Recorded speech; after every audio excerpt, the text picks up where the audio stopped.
Loué soit le précieux sang de notre Seigneur Jésus-Christ et le cœur immaculé de Marie. Nous sommes au temps de Noé. Nous l'avons vu dans la vidéo concernant sur la pénitence, comme au temps de Noé.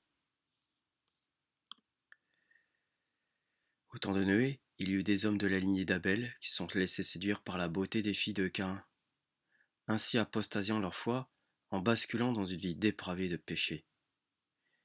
Il en est de même arrivé pour le corps ecclésiastique de l'Église, il y a environ 60 ans. Ils ont tous signé et manifesté leur apostasie en s'accouplant spirituellement avec la grande prostituée qu'est la secte moderniste Vatican II. Cela arrive et peut encore arriver de nos jours à chacun d'entre nous, si nous nous laissons séduire par les moyens au détriment de notre foi. Voici la lecture de saint Ambroise. C'est bellement que Dieu dit à Noé, parce que je t'ai vu juste en cette génération-là. Beaucoup paraissent justes devant les hommes, peu devant Dieu. Autrement, aux hommes, autrement, à Dieu. Aux hommes selon l'aspect de la vie, à Dieu selon la pureté de l'âme, la vérité de la vertu. Les hommes éprouvent ce qui est à l'extérieur. Dieu regarde ce qui est à l'intérieur. Fin de citation de saint Ambroise. Il poursuit. C'est de manière appropriée que le Seigneur dit au juste. Entre toi dans l'arche, entre en toi-même, en ton esprit, dans le principe de ton âme. Si l'esprit est à l'abri, toute la maison est à l'abri. L'âme est à l'abri. Si l'âme est saine, la chair est saine. Car un esprit vigilant réfrène toutes les passions, gouverne les sens, maîtrise la parole. Là est le salut, là le gouvernail. Dehors, le déluge. Dehors, le péril. Si tu demeures à l'intérieur, tu seras à l'abri à l'extérieur. Car là où l'esprit est maître de soi, là sont les bonnes pensées, là les bonnes œuvres, dit saint Ambroise. Saint Bède le Vénérable nous dit: ainsi qu'il en est devenu au jour de Noé, ainsi en sera-t-il au jour du Fils de l'homme. C'est la citation sur Luc 17, 26, que Bède nous dit. Le Seigneur affirme le caractère subi du jour de son second avènement par plusieurs exemples. Du fait, après l'avoir comparé à un éclair qui s'étend partout en un instant, il l'assimile au jour de Noé et de Lot, quand la perdition des mortels est survenue à l'improviste. Saint Thomas nous dit: comme il en était au temps de Noé, ainsi en sera-t-il de l'avènement du Fils de l'homme. En effet, de même que dans les jours précédant le déluge, il mangeait et buvait. Ces paroles traitent de deux points: la non-attente de l'avènement futur et sa cause. Or la cause pour laquelle l'homme n'attendra pas ou plus l'avènement futur est qu'il s'adonnera aux sollicitudes de la chair, parce qu'il suivra ses passions.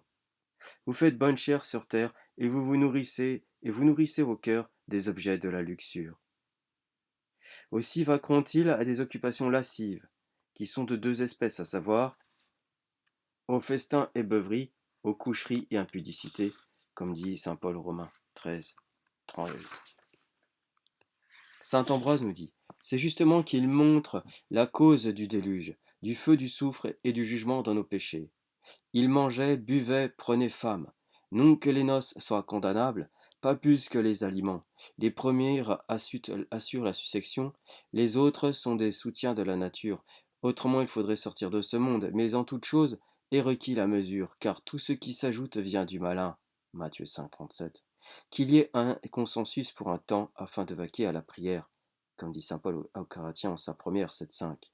Qu'au milieu des sollicitudes du monde et de l'ivresse de l'intempérance règne la sobriété de la religion et l'application à la chasteté, dit saint Ambroise.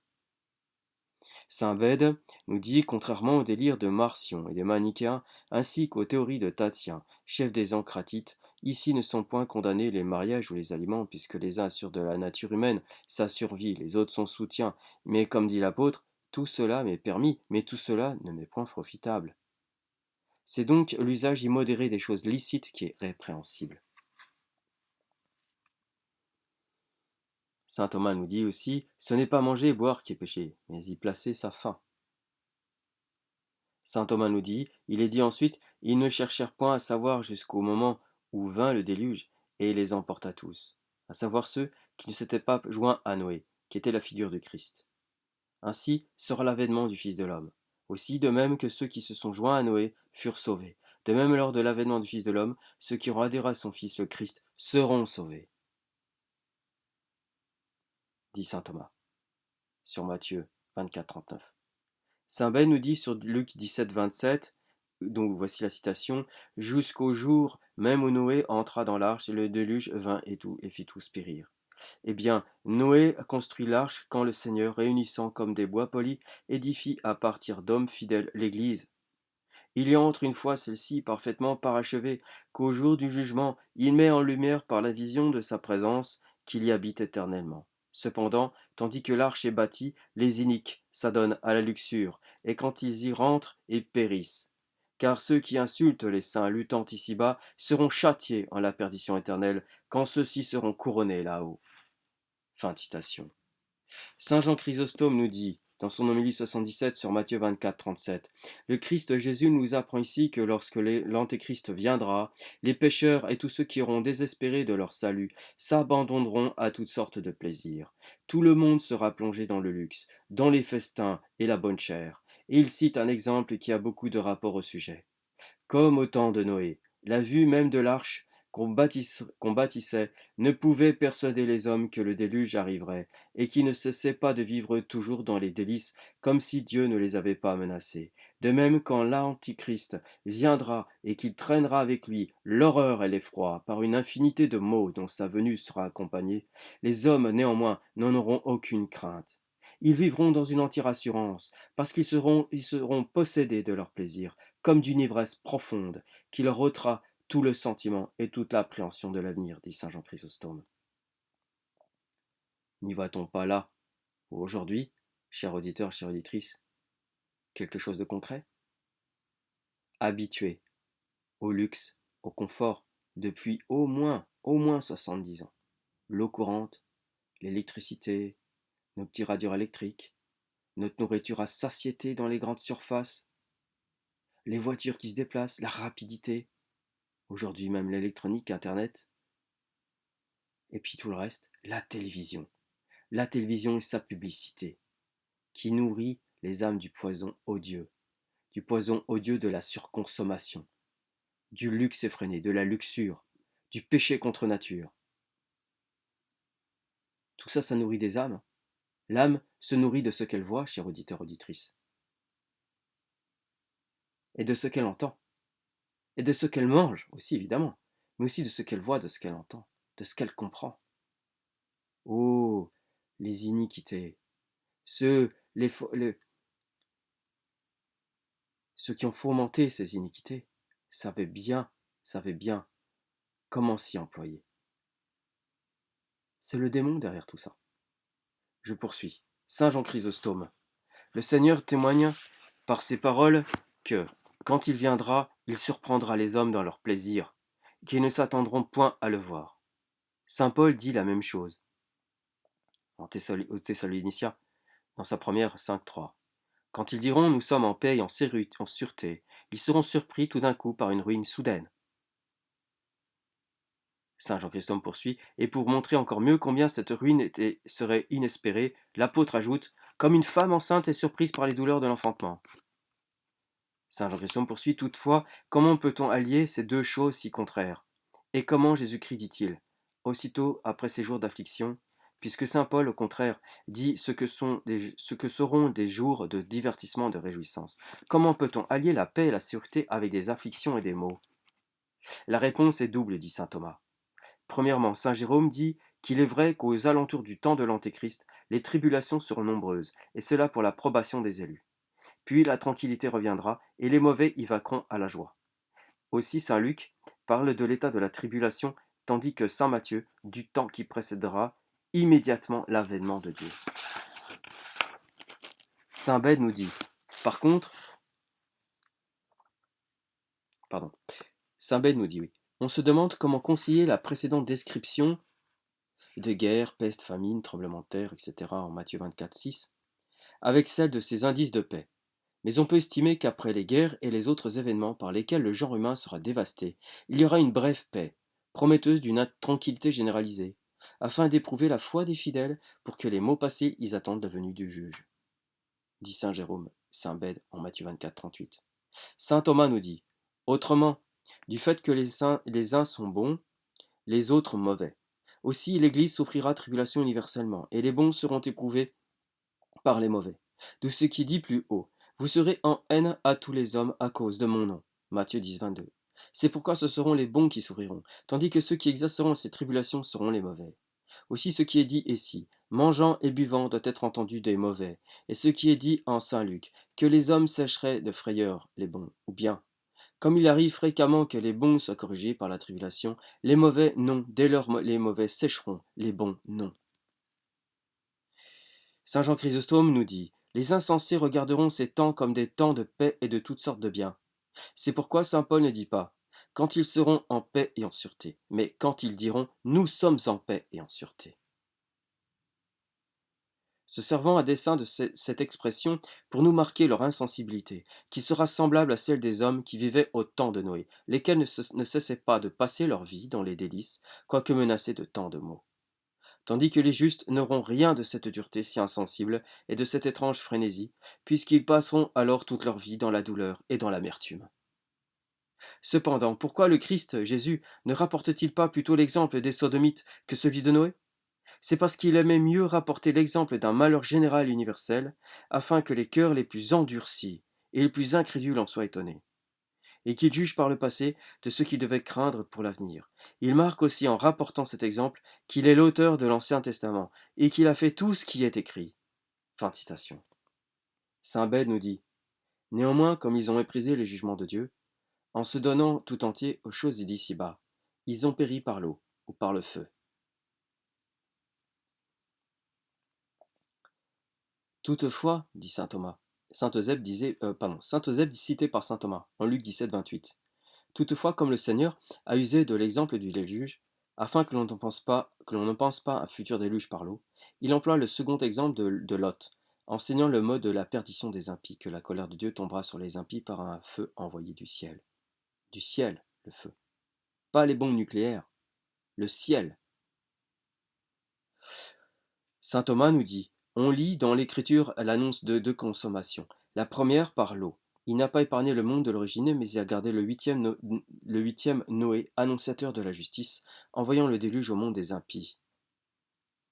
Dit saint Pierre dans sa deuxième 2,5. C'est pourquoi on dit très convenablement que la première consommation fut à imputer au péché de la chair. D'où ce qui est dit, les fils de Dieu, voyant que les filles des hommes étaient belles, prirent pour femmes parmi toutes celles qu'ils choisirent. Aussi, contre l'ardeur de cette concupiscence, la consommation dut être opérée par l'eau, tandis qu'à la fin du monde du péché sera que la charité se refroidira. Aussi le feu sera la peine qui conviendra. Et oui, quel est le symbole? Qu'est-ce qui symbolise la charité?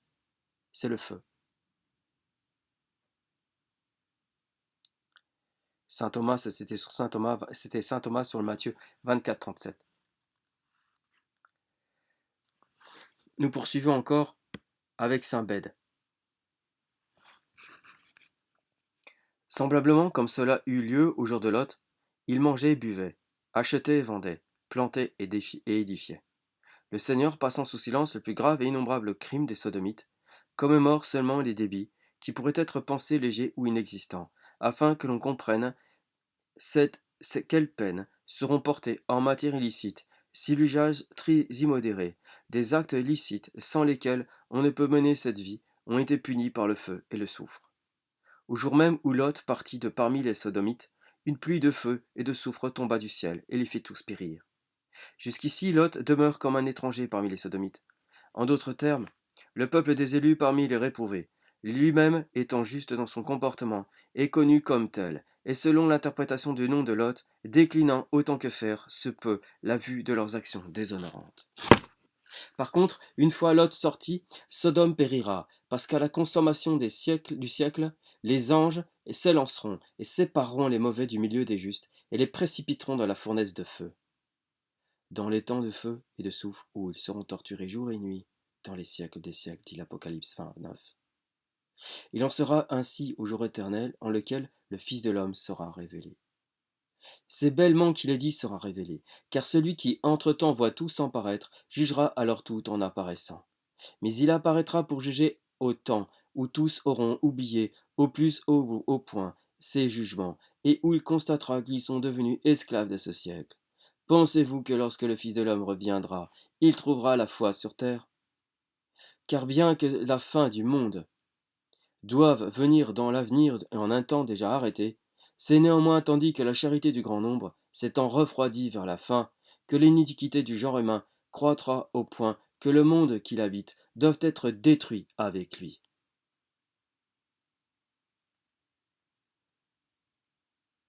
Car si Dieu n'a point épargné les anges qui ont péché, mais les a livrés aux peines de l'enfer, et leur réserve un accroissement de tourments au jour du jugement, si perdant le monde originel par le déluge à cause des crimes, il a préservé le juste Noé, si punissant les actions abominables des Sodomites, il a tiré du milieu des injustes Lot qui pratiquaient la justice, on constate assurément que le Seigneur a su délivrer les hommes pieux de la tentation, et réserver au contraire les iniques pour être livrés au pli supplice au jour du jugement, dit saint Bède sur son commentaire sur la deuxième lettre de saint Pierre, chapitre 2, 4, 9. Terminons avec saint Pierre, sur cette deuxième lettre, avec saint Thomas, qui nous dit: l'apôtre saint Pierre donne 3 exemples: la chute des anges, le déluge abattu par les hommes, la destruction de Sodome. On y aborde la punition des coupables, la délivrance des innocents, le mérite et la raison de cette délivrance. Il dit donc: si Dieu pour les anges qui sont pourtant d'une nature supérieure, du fait qu'ils ont péché d'un péché d'orgueil, ne les a point épargnés, mais sans hésiter exercé sur eux sa vindicte dans l'enfer, en les faisant précipiter tirer du ciel vers le bas, en une fracassante chute jusqu'en enfer, et les a livrés au tartare à l'enfer pour être suppliciés, et les garde en réserve pour le jugement dernier, en sorte qu'ils soient plus gravement châtiés et tourmentés, dit saint Augustin. Si donc il n'a pas épargné la nature angélique, il n'épargnera pas non plus l'homme, dit saint Thomas. Fin de cette session concernant Comme au temps de Noé. Passons avec la lecture, si vous voulez bien, du père Scupoli. De la confiance en sa miséricorde. Venez sur le calvaire à m'affliger à la vue de vos péchés. Pénétrez de la grandeur de vos enfances. Venez chercher un remède à vos maux et le pardon de vos crimes. Ce n'est point la voix des hommes qui vous appelle, c'est la voix du sang de Jésus-Christ même. Levez les yeux et contemplez celui qui paraît sur la croix. Vous trouverez dans son cœur ouvert une miséricorde qui voit les pécheurs, mais qui ne les regarde que pour être touché de compassion et les appeler à la pénitence. Considérez que l'état le plus triste et le plus déplorable où l'homme puisse se trouver, c'est l'état du péché et des grands péchés, et que le sentiment le plus ineffable que puisse avoir un Dieu, c'est celui de la grande miséricorde. Les grands crimes sont ceux qui se commettent avec plus de grâce. La grande miséricorde est celle qui arrête le bras vengeur, pour donner le temps du retour aux coupables. Elle leur tend les mains, elle les invite elle-même, elle les sollicite et les presse, elle ouvre les yeux aux aveuglés, les éveille de leur profond sommeil, elle leur fait voir inopinément, dans un grand jour, l'horreur de leurs péchés, le danger terrible de leur état, le chemin d'un retour salutaire. Grande et ineffable miséricorde d'un Dieu, qui pouvant frapper aime mieux convertir, qui est toujours disposé à recevoir le pécheur, s'il revient avec sincérité demander sa grâce. Parlez, pécheur infortuné. Combien de péchés durant votre vie, depuis le premier moment où vous avez commencé d'être pécheur, et combien de traits de bonté dans Dieu, depuis ce triste moment. Qu'avez-vous 1000 fois mérité que l'enfer? Et cependant, quel jour s'est passé où ce tendre Père des miséricordes nous vous ait attendu, nous vous ait montré et ouvert son cœur pour vous engager à sortir de l'abîme où vous étiez plongé, vous éloigner des portes de la mort éternelle où vous étiez en danger de tomber, et cela sans jamais se lasser de vos résistances, sans jamais se rebuter de vos délais, sans jamais se venger de vos outrages, actuellement même. Dans quel état êtes-vous devant lui, et quel objet présentez-vous à ses yeux? Or, quelque triste, quelque déplorable que puisse être votre état, quelque grand crime que vous avez commis, que vous ayez commis, de quelle grâce que vous ayez abusé. Enfant prodigue, si vous venez vous jeter aux pieds de ce tendre Père, il est prêt à vous ouvrir son cœur pour vous recevoir. Votre sincère retour sera un sujet de consolation pour lui. Tout le ciel prendra part à cette joie, et votre retour causera autant de satisfaction que votre éloignement avait causé de douleur. Vous avez commis de grands péchés, vous avez besoin d'une grande miséricorde. Venez sur le calvaire. C'est là qu'elle se trouve, et que vous devez la chercher. Vous avez versé et profané le sang d'un Dieu, vous l'avez immolé et crucifié de nouveau par vos péchés. Prosternez-vous à ses pieds, faites parler votre douleur et le regret sincère de votre cœur. À l'instant, vous entendrez à la voix de la miséricorde sortir des plaies du cœur de votre Sauveur, qui vous appelle pour vous donner le baiser de paix et joindre sur vos lèvres la douceur de sa grâce avec l'amertume de vos regrets. C'est là, c'est dans votre cœur affligé que la miséricorde et la justice se rencontreront, pour cimenter par le sang d'un Dieu le grand ouvrage de votre conversion et de votre pardon. Ô miséricorde de mon Dieu, que vous êtes grande, que vous êtes ineffable envers les pécheurs.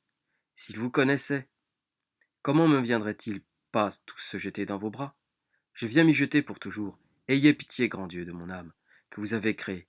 Considérez en elle l'ouvrage de vos mains et le prix de votre sang adorable. Arrachez aux démons une victime qu'il était prêt d'immoler. Montrez-vous grand en pardonnant. Je ne cesserai de bénir vos grandes miséricordes, et toute ma vie je chanterai vos louanges. Puissé-je les célébrer à jamais dans le ciel. Misericordias Domini in aeternum cantabo. Pensez-y. C'est votre Dieu lui-même qui vous y invite. Pouvez-vous lui refuser votre cœur quand il vous ouvre le sien? Petite histoire. Presque de nos jours, un grand prince fut attaqué d'une tentation terrible de défiance en la miséricorde divine. Exhorté à espérer en Dieu, non, disait-il, il n'y a plus de salut pour moi, je suis damné. Le ministre de Jésus-Christ, qui l'assistait dans ses derniers arguments, moments, mit tout en œuvre pour le rassurer. Exhortation, larmes, prières, tout fut inutile sur l'esprit du prince alarmé. Enfin Dieu, qui voulait sauver cette âme, mit dans la bouche de son ministre ces consolantes paroles de David. Et Domine propitiaberis precato meo multum estenim. Prince, dit-il au mourant, écoutez le prophète pénitent. Vous êtes pécheur comme lui, dites sincèrement avec lui. Seigneur, vous aurez pitié de moi, parce que mes péchés sont grands, et la grandeur même de mes péchés sera le motif qui vous engagera à m'accorder le pardon. Propitia, beris, etc. À ces paroles, le prince, comme revenu d'une léthargie, s'arrête au moment tout transporté, et bientôt après, poussant un profond soupir. Ah, mon père, s'écrie-t-il, c'est pour moi que ces paroles ont été prononcées. Oui, mon Dieu, vous aurez pitié de moi, parce que mes péchés sont grands. Voilà un motif bien digne de vous. Parce que plus mes péchés sont grands, plus ils feront éclater votre miséricorde, plus ils feront admirer votre puissance, plus ils feront triompher votre grâce. Alors, plein de confiance dans la bonté de Dieu, et pénétré d'une vive douleur de ses péchés, il met ordre à sa conscience, reçoit les derniers sacrements avec de grands sentiments de piété, offre le sacrifice de sa vie avec joie, et sentant enfin approcher sa dernière heure. Il prend son crucifix entre ses mains, fixe sur lui ses regards mourants, grand le dernier soupir entre ses bras, et meurt en saint, comme il avait vécu en héros. Pensez-y bien, et voyez la miséricorde divine qui en ce moment vous ouvre son sein. Pensez-y, et donnez à Dieu la consolation d'un sincère retour. Pensez-y, et vous bénirez éternellement le Seigneur d'y avoir pensé. Après tout, considérez que Dieu est bon, mais n'oubliez jamais qu'il est juste. Frères et, sœurs, ou bien chers auditeurs et auditrices,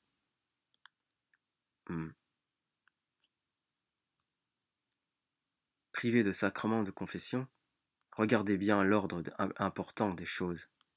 Alors, plein de confiance dans la bonté de Dieu, et pénétré d'une vive douleur de ses péchés, il met ordre à sa conscience, reçoit les derniers sacrements. Avant les sacrements, il y a un ordre. Ça part du cœur. La sincérité de la repentance, la contrition parfaite. C'est ça qui sauve d'abord. La contrition parfaite. Puis, les résolutions. Il met ordre à sa conscience. La réflexion. L'enseignement. Prière, enseignement. Et sacrement. Dans l'ordre, c'est ce que dit saint Pierre. Ce sont les trois choses, les trois moyens qui sont dans l'ordre. Prière, enseignement, sacrement. Privé de sacrement, nous avons les deux principaux premiers. Prière, enseignement. Contrition parfaite, et puis résolution, réparation. Gloria in altissimis Deo, et in terra pax omnibus, bone voluntatis.